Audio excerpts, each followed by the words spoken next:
आज ये वाला रेसिपी बनाना है हमने, तो हमें मौका मिला तो इसलिए ये रेसिपी आज बनाएंगे।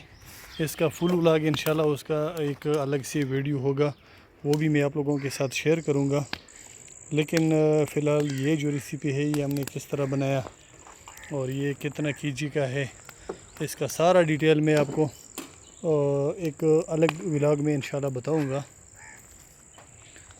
ये इंशाल्लाह बहुत बहुत मज़ा करेगा, ये बहुत ज़्यादा मज़ा करेगा। आए हाय।